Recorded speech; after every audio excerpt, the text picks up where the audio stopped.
Eh bien, rebonjour à tous, donc toutes et tous. C'est ma journée astrologie védique aujourd'hui. Après, vous n'allez plus me voir pour l'astrologie, on fera d'autres thématiques avec Gilles. Voilà, donc le temps de digérer, le temps de comprendre chaque chose et de descendre en soi. Voilà, alors tout à l'heure, j'expliquais un petit peu la période plutôt autour du 24 mars. Donc les choses, elles évoluent au fur et à mesure. Et donc, je me suis un peu projetée un peu plus loin vers la fin du mois, donc 29 mars, et puis j'ai un peu regardé jusqu'au 15 avril, et puis un peu plus loin, quoi, en fait, voilà.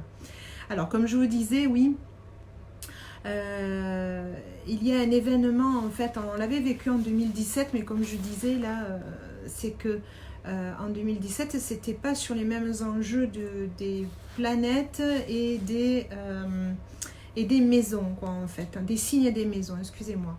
Voilà, donc, alors, qu'est-ce qui se passe à partir du 29 mars? Alors, ça va aller du 29 mars au 30 mars, même si on a encore l'ascendant qui est, en fait, à côté. Alors, je vais vous expliquer. Je vais essayer de vous montrer, en fait, voilà, là, ici, donc ça c'est le plan natal en fait. Et là, si vous regardez en fait, toutes les planètes, elles sont ici, voilà. Et là ici, donc on a Ketu et ici on a Rahu. Donc hormis un tout petit peu l'ascendant, mais qui n'est pas vraiment une planète, on a toutes les planètes en fait qui se retrouvent entre Ketu et Rahu. Ok. Donc comme on a dit, ce sont deux nœuds lunaires.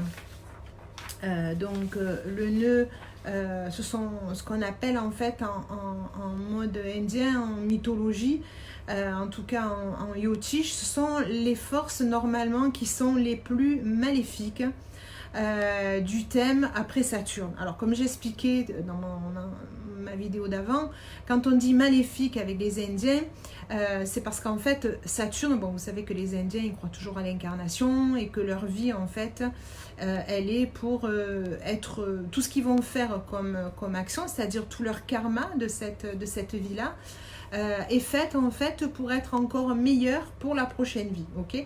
Donc Saturne en fait quand elle est là, une période saturnienne ou un transit saturnien dans un plan natal de quelqu'un, il va en avoir un petit peu peur quelque part. Il appelle ça la maléfique parce que en fait pour lui ça va lui demander du travail, parce qu'on appelle ça en fait la grande école, hein, voilà. C'est le grand professeur et donc toujours il va demander à toujours travailler, mais c'est juste pour nous faire dépasser, si vous voulez, un petit peu certaines périodes, certaines actions, parce qu'après derrière ce sont toujours en fait le dépassement, en fait il y a un cadeau derrière, hein, toujours pareil. Donc si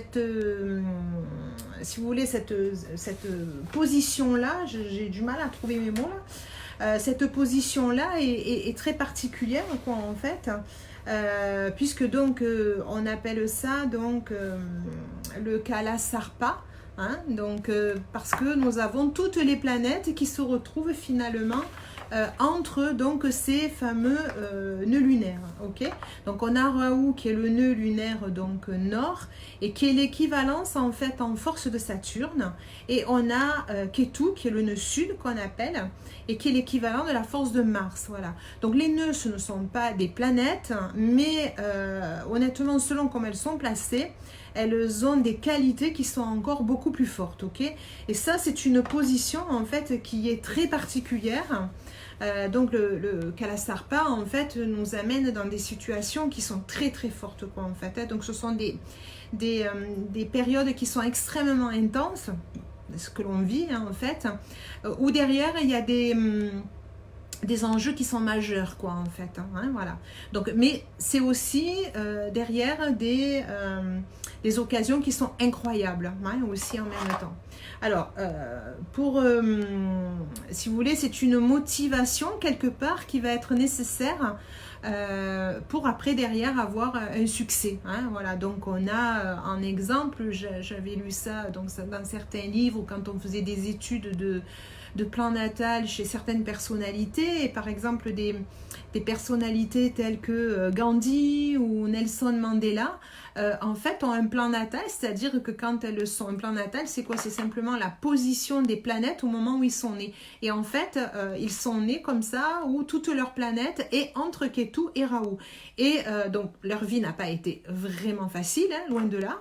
Mais ils ont accompli vraiment de grandes choses aussi derrière, voilà. Donc, faut pas voir que le négatif, mais c'est vrai que comme je disais tout à l'heure, pour grandir, à croire que bon, ben, il faut qu'on passe par des périodes qui ne sont pas de grandes réalisations, quoi, en fait.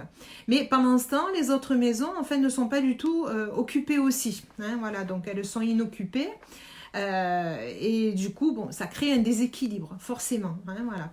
Donc, les anciens disaient que c'était apparemment une énergie, si vous voulez, un peu karmique, hein, invisible, parce que souvent, Ketu, Rahu, ben, va nous indiquer, si vous voulez, un petit peu tout ce qui est karmique. Alors, karmique, j'entends, c'est qu'en fait, quelles actions ont été...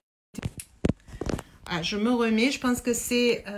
il y a eu une petite coupure, je pense que c'est OK. Pour celles qui m'écoutent, Oupi et Valérie, dites-moi si vous entendez, voilà, parce que sinon il faudra que je coupe et puis que je recommence, mais je pense que c'est bon.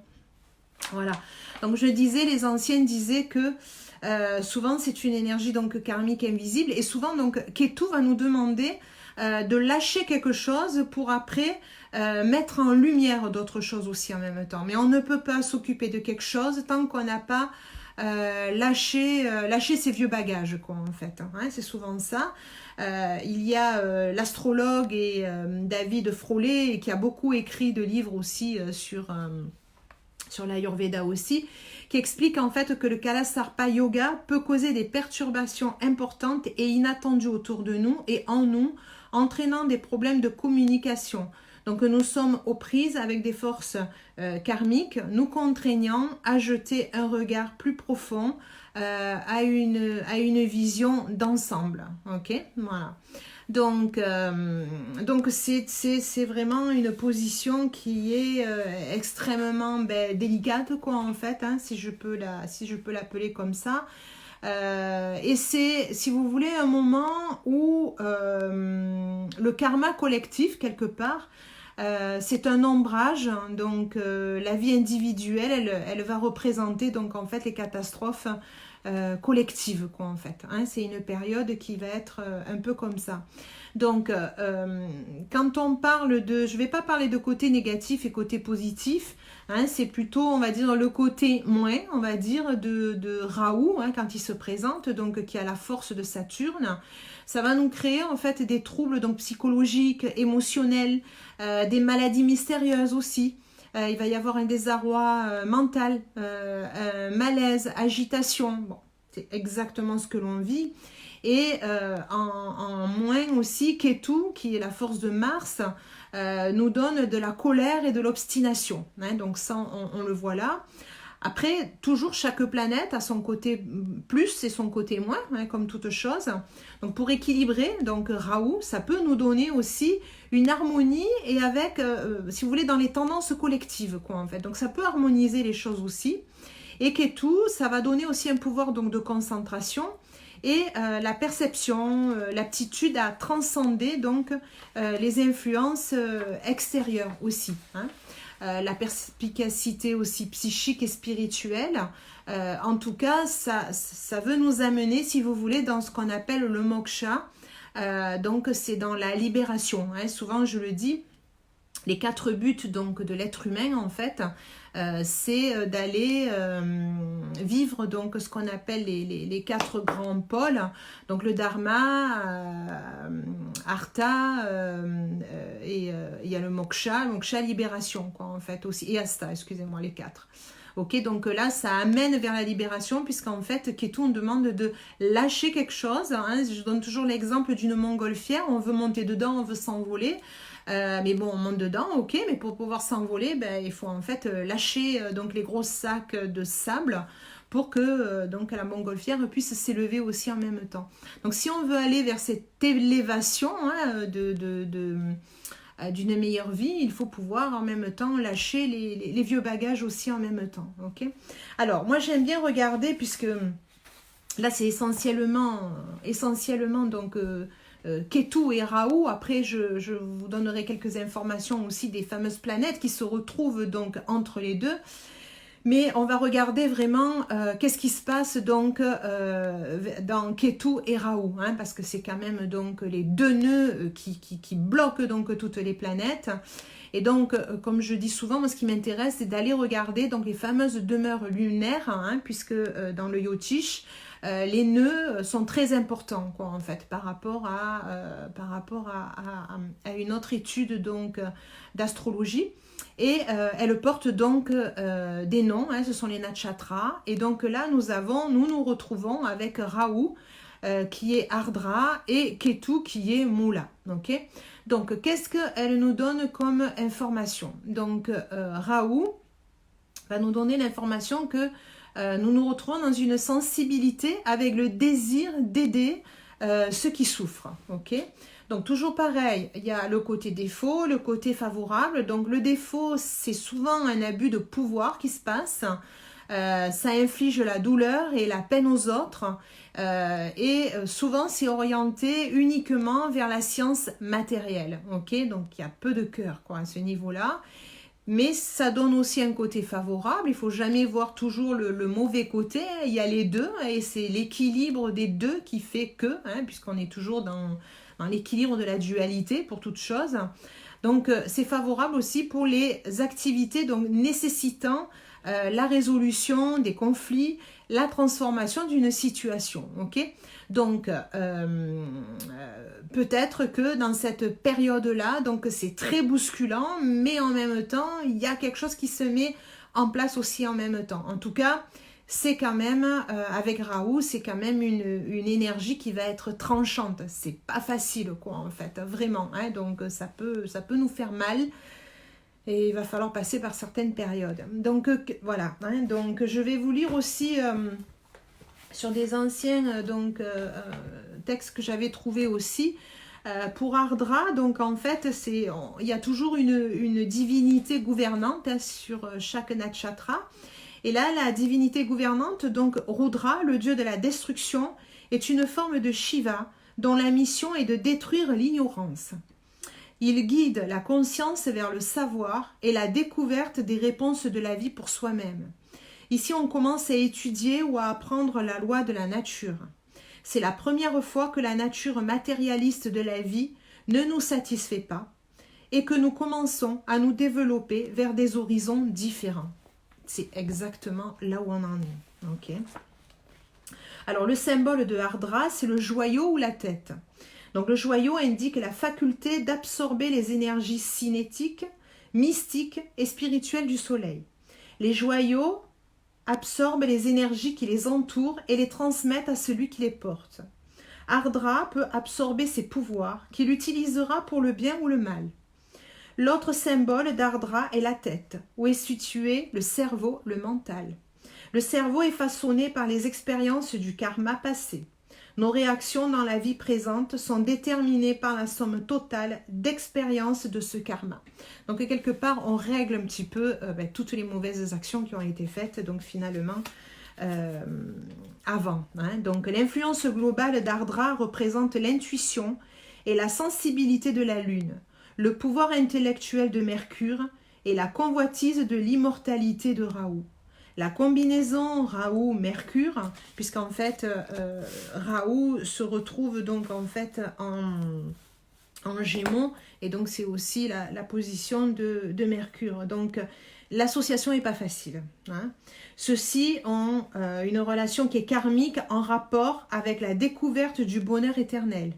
Rahu a la capacité d'éclipser la lune, ce qui dote les gens nés sous le signe, donc là c'est pas une personne, c'est la période, sous le signe d'Ardra, d'une obscurité intérieure contre laquelle ils sont en perpétuel combat.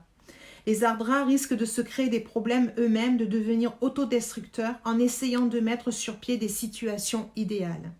Ardra désire réaliser l'impossible et s'il échoue, il se considérera comme un raté. Donc, le dosha de Ardra, c'est aussi Vata. Donc, comme je disais ce matin aussi, quand on est sous l'influence de Vata, on est souvent conflictuel un petit peu dans la tête, quoi, en fait. Hein. Psychologiquement, on est souvent trop mouvementé. Donc, on est souvent avec beaucoup d'énergie nerveuse à dépenser, hein, si je peux dire comme ça. Ils peuvent pas se concentrer longtemps et en général, ils vivent généralement sur les nerfs, quoi, en fait. Hein. Voilà, c'est un petit peu cette énergie-là. Et donc, il faut faire attention au stress. Hein. Donc, parfois, irréalistes, ils doivent rester ancrés. Donc, on demande vraiment dans cette période-là, on demande à toutes les personnes, parce que l'énergie est comme ça, là, en fait. Hein. C'est l'énergie de Rahu, de Ardra, donc, de cette nakshatra qui est comme ça. Et donc, je pense que nous-mêmes, il faut qu'on fasse un contrepoids et travailler vraiment l'ancrage, parce que sinon, on va rentrer dans des peurs qui vont être effroyables, quoi, en fait. Hein, voilà. Alors, là, donc, l'explication de Rahu. Donc, Ketu, qui est en nakshatra donc, de Mula. Donc, Mula, elle, je la crains, je ne vous le dis pas.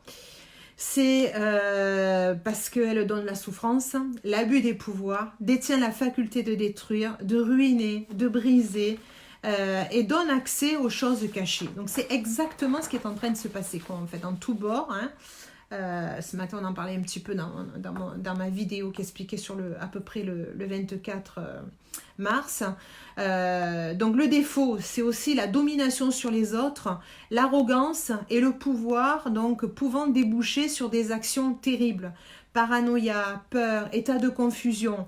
Donc bon, on va voir dans la semaine comment ça va aller, donc à partir du 29, quoi, en fait, hein, voilà. Mais ça donne aussi un côté favorable pour toute activité qui nécessite d'aller au fond de quelque chose. Donc en fait ça donne du dynamisme là et excellent pour prendre la médecine. Donc je pense que c'est un temps où il va falloir vraiment aller dans sa profondeur d'être, hein, chacun. En souhaitant le plus possible, si on n'est pas atteint donc du virus, qu'on aille vraiment dans ses profondeurs, qu'on pose les choses, qu'on fasse de la méditation pour poser les choses, pour rééquilibrer, pendant qu'on laisse faire donc la médecine, faire son travail et donner justement la bonne médecine donc aux personnes, ok, parce que bon, le Moula a une qualité qui est redoutable, quoi, en fait. Hein. Donc je vais vous lire pareil sur les qualités de ce nakshatra sur mes données, hein, que j'ai livresques. Donc la divinité gouvernante de Moula est Niriti, la déesse de la mort et de la destruction. Elle personnifie la destruction de l'enveloppe matérielle et la base sur laquelle on peut entreprendre l'illumination spirituelle. La douleur ressentie grâce à l'influence de Moula change la personnalité. C'est le nakshatra de l'initiation vers la réalisation spirituelle. Donc il va y avoir vraiment une fin et un début. Hein, vraiment. Donc Moula est le troisième nakshatra, donc qui est gouverné par Ketu, hein, donc qui est là partiellement, donc encore nous en Sagittaire. Moula est le début de la dernière partie de la mission de l'âme. Donc c'est trouver des réponses lui permettant de se détacher des cycles de la vie et de la mort. Parce qu'on en est vraiment un tournant d'un cycle, quoi, en fait. Hein. J'ai écrit quelques phrases qui me parlaient aussi. Je vous dirai ce que ça me pousse à penser, et par rapport à d'autres lectures que j'ai faites aussi, d'anciens textes aussi. Ketu remplit donc son rôle de planète moksha en poussant l'âme vers sa destination ultime. Moula signifie racine. C'est aussi donc le Muladhara, donc chakra, le chakra racine. Donc c'est pour ça que je vous dis, il faut vraiment, dans toute chose, donc on est toujours sur cette dualité, et donc d'en profiter pour travailler vraiment son ancrage vraiment à chacun. Donc c'est de descendre dans ses propres racines, quoi. Allons-y encore plus profondément, quoi. Qu'est-ce qu'il y a à l'intérieur de nous, quoi, en fait? Qu'est-ce qu'on a envie de faire sur cette vie-là, quoi, hein? Le Sagittaire transcende le physique dans le psychique. Le savoir qu'il renferme a conduit les sages à assimiler le pouvoir du Sagittaire aux 9 génies, aux 9 planètes, aux 9 trésors du dieu de la richesse, aux 9 émotions, aux 9 poisons et aux 9 créateurs. Donc les 9 étoiles assignées au Sagittaire reflètent tout cela. Ok, donc le Sagittaire, c'est aussi la 9e, donc le 9e signe du zodiaque, et sa capacité à s'exprimer sur divers plans, en fait, est important et c'est un point de changement. Ok, donc la planète Jupiter est très spirituelle, hein, elle est liée au Dieu, il n'y a pas de religion là-dedans quand je dis ça, c'est vraiment l'univers.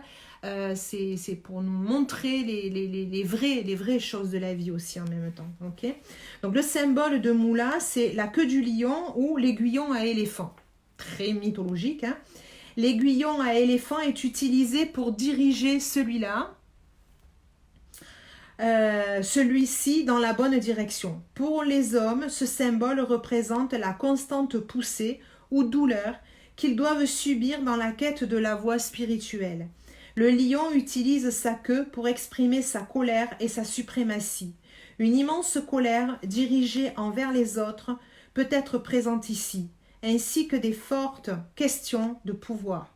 Si la sagesse de Moula n'est pas exprimée ou canalisée correctement, elle peut mener à un abus de pouvoir. Donc, en ce moment, c'est ce qui est en train de se passer. Moula et Vata aussi, ok ? Donc, elle va refléter, pareil, ses qualités. Donc, il y a tant de changements dans la psychologie de Moula qu'il tend à vivre sur ses nerfs. Donc, on a les deux qui sont très Vata aussi en même temps. Donc, les nouvelles réalités indiquent qu'il y a beaucoup à ressentir et à comprendre.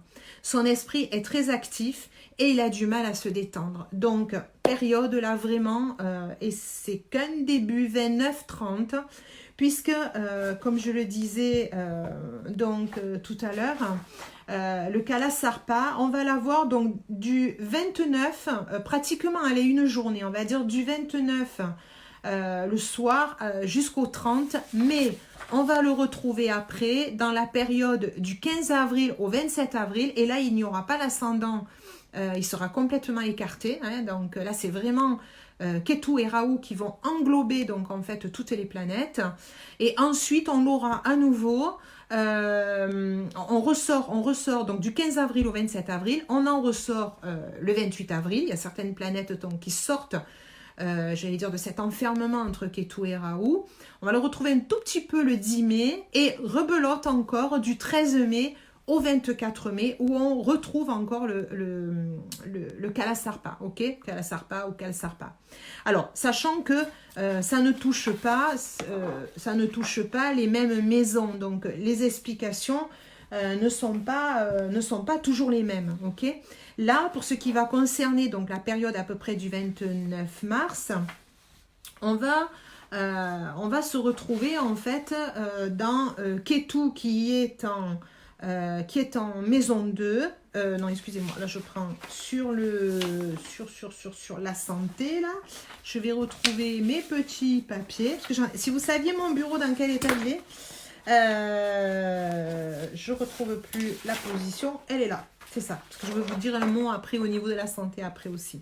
Donc Ketu donc se retrouve en maison 10 et Rahu donc en maison 4. Ok. Donc qu'est-ce que ça nous indique si vous voulez dans cette position là aussi.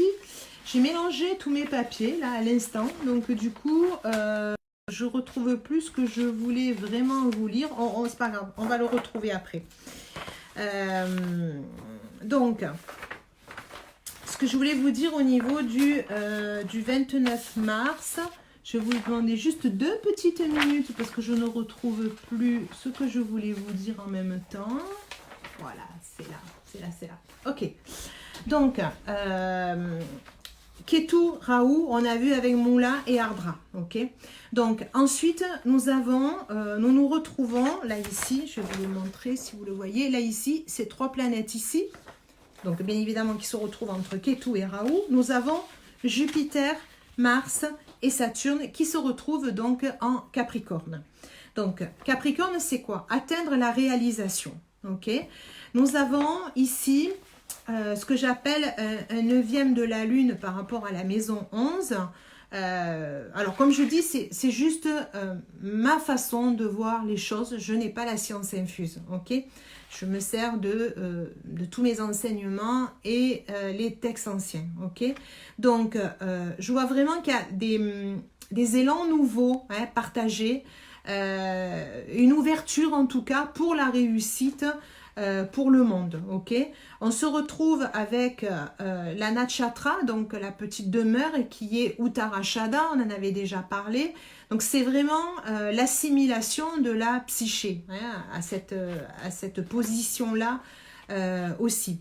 On a Mercure qui est en maison 12 et en Verseau. Donc pareil, 10e de la lune en maison 12, ça pourrait nous expliquer en fait la responsabilité dans l'épreuve, c'est-à-dire notre discernement, une nouvelle communication ou de communiquer dans un nouveau discernement, hein, puisqu'on est en Verseau, donc c'est vivre et partager la vérité. Et 10e de 12, c'est aussi une perte, c'est un lâcher-prise, mais c'est se servir aussi de son intuition, hein, aussi.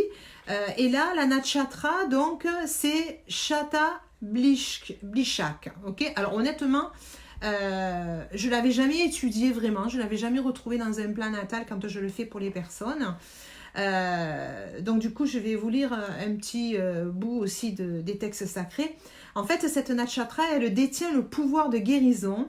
On l'appelle les 100 guérisseurs, les 100 étoiles et les 100 fleurs aussi. Okay, donc, elle a le lien avec le cosmos et elle détient le pouvoir de la guérison.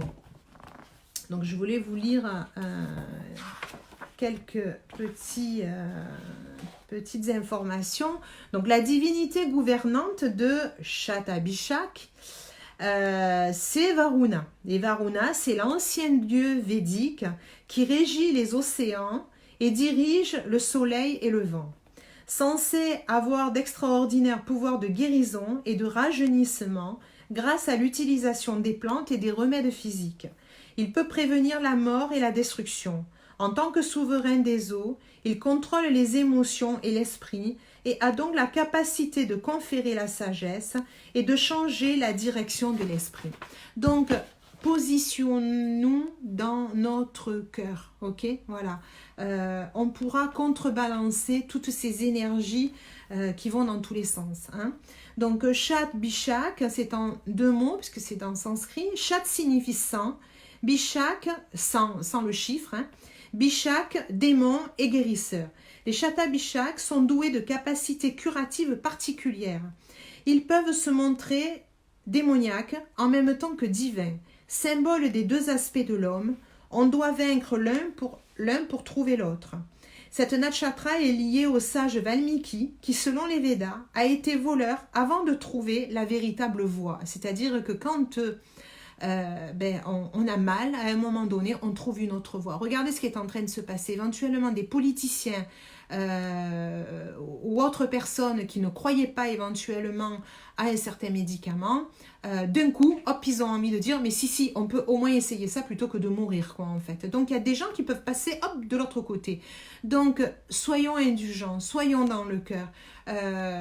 On peut très bien avoir vécu des périodes, je veux dire, dans une pensée beaucoup plus matérialiste, peut-être presque à être un démon, et complètement changer, passer de l'autre côté, quoi, en fait. Okay. Valmiki est considéré comme étant l'auteur de l'épopée Ramayana, qui raconte la victoire du bien sur le mal à travers l'histoire de Rama, le prince pieux, et de Ravana, le roi démon. En Shatabhishka, l'esprit élèvera ces obstacles mentaux qu'il faut maîtriser avant que l'âme puisse lâcher, aller son ego. Okay. Donc, c'est les 100 étoiles qui ressemblent à la fleur aux 1000 pétales, le chakra couronne. Les 100 étoiles montrent les 3 lieux entre Shatabhishak, le cosmos et le karma ancien. Les étoiles sont censées être les témoins silencieux du jeu de la vie. L'éclosion de la fleur aux 1000 pétales indique l'épanouissement plénier de la beauté intérieure. La fleur éclot pour la joie des autres sans connaître sa propre beauté. Donc, ça fait beaucoup travailler. Je peux vous dire que c'est énorme. Donc il y a vraiment même, j'allais dire, un discernement que je ressens, hein, vraiment profond. Au fond de moi, je dis pas que ça va être vraiment simple, vraiment pas. Hein, parce que quand on vit ce qu'Al-Sarpas, c'est jamais des périodes très faciles, mais soyons dans le cœur. Hein, soyons dans le cœur. Et puis nous avons donc le soleil qui est en poisson, encore, hein, donc il est là. 11e de la lune, donc en maison 1. Moi, je dirais que c'est une réalisation commune dans un investissement, quoi, en fait. Hein, beaucoup. Nous avons Vénus qui se retrouve donc en taureau avec Kritika et ça nous donne l'explication d'une purification. Le pouvoir de surmonter la négativité pour atteindre la vérité. Hein. Donc, je voulais vous lire aussi quelque chose par rapport à Kritika. C'est toujours intéressant. Les qualités de Kritika, elle ne tolère pas les imperfections. Alors, en même temps, Kritika, là, c'est la Vénus. Donc, la Vénus, c'est la créativité, l'amour, la joie, la beauté. Donc, elle ne tolère pas les imperfections. Décide à atteindre son objectif, elle combat pour une cause sociale ou spirituelle, elle aime protéger les autres par leur chaleur, indépendante et volontaire, et elle est là pour la purification par le feu. Okay, donc elle détruit les obstacles sur le chemin spirituel et elle contrôle les désirs. Alors, le petit défaut, je ne dis pas le défaut, le moins et le plus. Le moins, c'est souvent elle peut agir de manière explosive ou soudaine. Elle blesse ou intimide son entourage en étant agressif ou têtu. Elle développe des tendances destructives, aliène les autres malgré soi et a de la difficulté avec le régime alimentaire. Donc, vous le prenez aussi, peut-être pour vous aussi, ça peut être une période comme ça. Hein.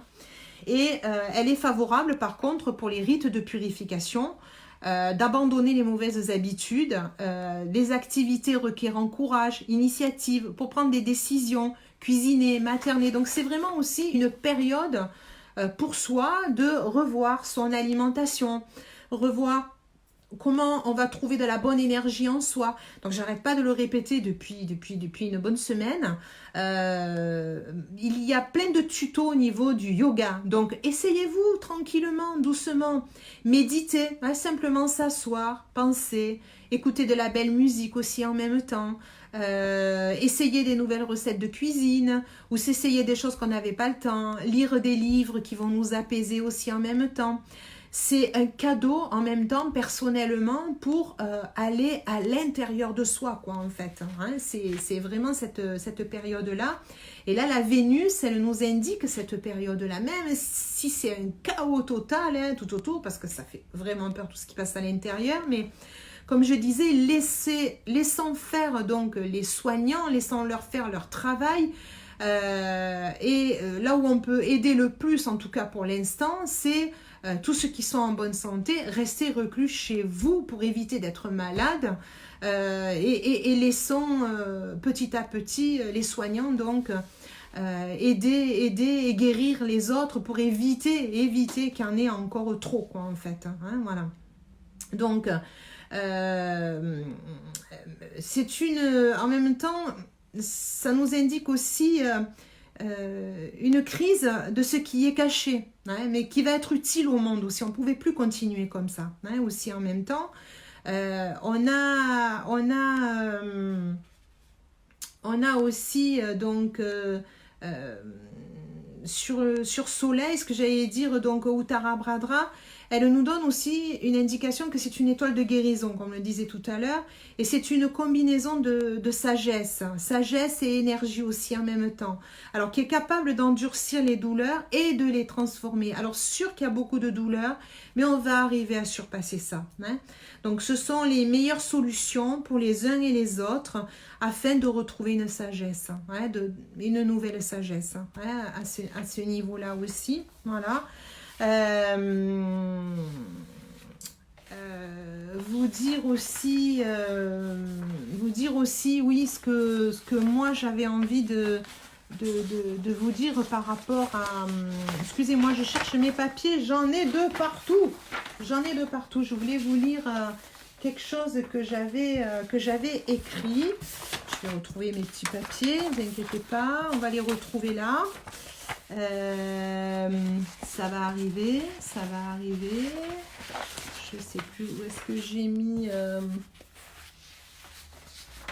je sais plus où est-ce que j'ai mis ce que je voulais vous dire en même temps. Bon, mais je vais vous le dire comme ça, hein, puisque je l'ai écrit certainement juste pour vous le dire, mais ben, je ne retrouve pas mes petits papiers. Oui, donc ce que je voulais vous dire, c'est que depuis la nuit des temps, c'est pas nouveau des situations, j'allais dire, alors je dirais pas le mot souvent apocalypse qu'on peut entendre souvent, ça pourrait paraître comme ça, mais il y a eu des périodes où, pourquoi il y a eu des peuples complètement exterminés, parce que tout simplement à l'époque, donc nous étions, les êtres humains étaient des moutons, quoi, entre guillemets, complètement. À aujourd'hui, ce qu'il faut regarder quand même depuis certaines années, on a des gens qui ont fait un gros travail en fait spirituel, qui sont allés au fond d'eux, hein, aussi profondément. Beaucoup de gens ont changé de métier, ont changé de vie. Je veux dire, il y a quand même depuis quelques années, je veux dire, ce changement-là. Donc, on ne se retrouve pas dans la même position aussi en même temps, ok? Donc là, regardons, alors c'est vrai que j'ai un peu regardé les réseaux, j'essaye de m'en écarter le plus possible aussi, je regarde juste un tout petit peu parce que à un moment donné, il y a tellement d'informations mais qui peuvent arriver d'un côté et de l'autre et puis ça peut être haineux, je comprends, parce que ça fait peur. En même temps, ben, on se dit, ben oui, on risque de mourir aussi en même temps. Ça nous fait mal de voir ce qui se passe aussi en même temps. On se rend compte très bien de tout ce qui se passe dans les mensonges, les contre-pouvoirs, qu'est-ce qu'il y a réellement derrière tout ça. Parce que ça c'est que le dessus de l'iceberg aussi, puisque bon, ne vous inquiétez pas, crise financière, ça fait un moment qu'on y est en dedans, je sais même pas pourquoi la bourse elle n'est pas fermée, on est en crash boursier, donc c'est sûr que tout ce que la panoplie qu'il y a tous derrière, tout ce qui est problème économique, tout ce qui est problème, donc la santé prioritaire, mais économie, psychologique, il y a né... oui, c'est sûr que, comme disait Réal, personne n'a vu vivre le virus, ça c'est clair et net, quoi. Tout le monde demandait qu'il y ait un changement. Honnêtement, l'être humain, je veux dire, et beaucoup de personnes ne voulaient pas qu'il y ait des changements comme ça. Donc on les a maintenus. Il y a eu, oui, on a vu les gilets jaunes, il y a eu énormément les aides, les soignants.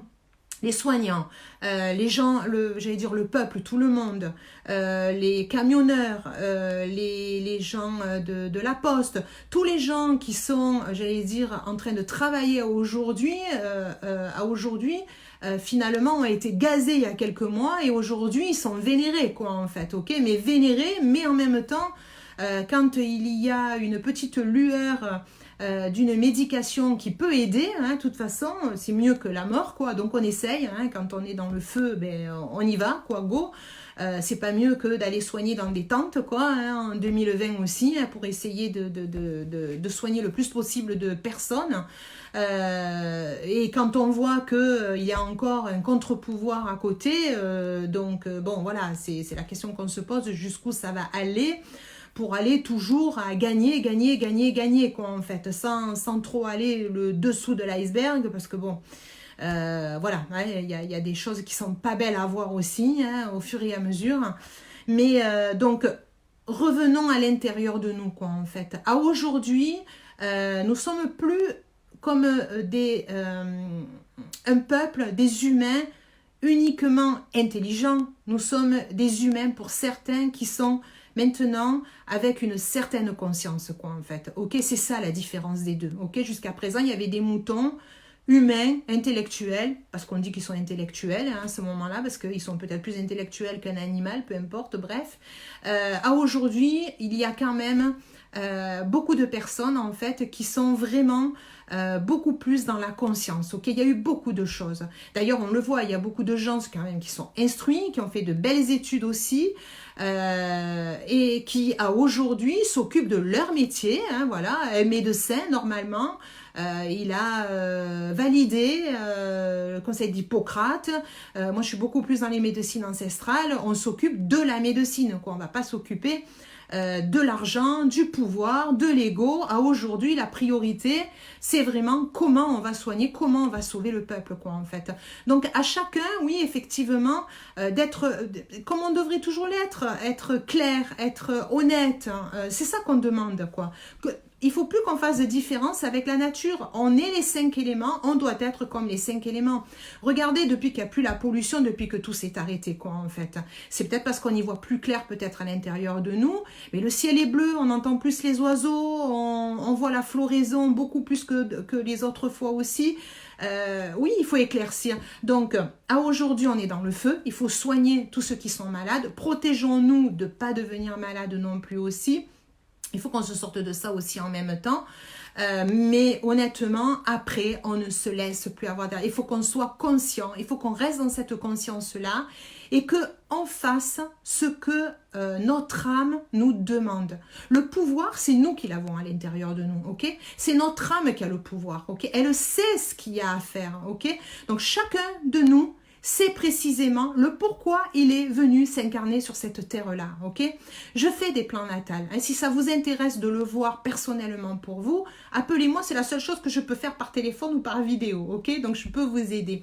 Là, pour le moment, je regarde un petit peu au niveau vraiment international, pour le monde, pour la planète, quoi, carrément.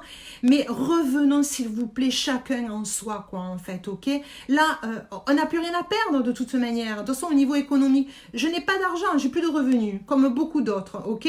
Demain, je ne sais pas de quoi ça sera fait. Ce que je fais confiance, c'est à la grâce divine, ok? Il n'y a pas de religion là-dedans. La grâce divine. Je fais confiance à l'univers. Quelque part, il nous a aidés, même s'il va y avoir beaucoup de casse, ok? Mais malheureusement, à chaque fois, c'est comme ça. Donc, allons au fond de nous. C'est nous qui avons le pouvoir au fond de nous. Donc, pour le moment, le pouvoir, c'est d'aller voir qui je suis réellement, ok? Donc, si vous avez besoin d'outils ou autres pour aller là-dedans, pour arriver à vous calmer, à avoir moins de peur, demandez-le-moi. Hein, on va faire des interviews avec Gilles. Là, j'avais besoin d'aller en profondeur avec l'astrologie védique pour expliquer. Maintenant, je vais lire de temps en temps encore des textes que je trouve qui peuvent aider. En même temps, on va faire des interviews avec Gilles hein, pour parler un petit peu de la peur, donner des outils, qu'est-ce qu'on peut faire aussi. Et allez en vous. Allez prendre du temps en méditation. Allez écouter de la musique hein, aussi. Écoutez des mantras aussi. Hein, pareil. Alors, on va finir pour cette vidéo-là avec donc un autre mantra. Alors je vous ai envoyé, ou en tout cas je l'ai envoyé sur ma page perso, les paroles de ce mantra-là. Hein, voilà. Donc peu importe si on s'en chante ou faux, on s'en fout. Et si vous avez besoin d'accompagnement musical, allez sur YouTube, Yana. Ok, moi je peux pas les faire passer parce que j'ai pas de droit en fait par rapport aux musiques. Ok. On va se recentrer. Et on va le faire 3 fois et vous pouvez le répéter chez vous avec les paroles que je vous ai envoyées. Ok? Beaucoup de courage à vous. Ok? Restez dans la paix avec vous-même. Mon téléphone est ouvert. On peut échanger aussi par Facebook. On peut échanger ensemble pour se soutenir dans cette période-là. Ok? Namasté. Om Tejosi, Tejo Maidei, Viryamasi, Viryam Maidei, Balamasi, Balam Maidei, Ojosi, Ojo Maidei, Manyurasi, Manyum Maidei, Saosi, Sao Maidei, Om Tejosi, Tejo Maidei, Viryamasi, Viryam Maidei, Balamasi, Balam Maidei, Ojosi, Ojo Maidei, Manyurasi, Manyum Maidei, Saosi, Sao Maidei. Om Tejosi, Tejomai Dei, Viryamasi, Viryamai Dei, Balamasi, Balamai Dei, Ojosi, Ojomai Dei, Manyurasi, Manyomai Dei, Saosi, Saomai Dei.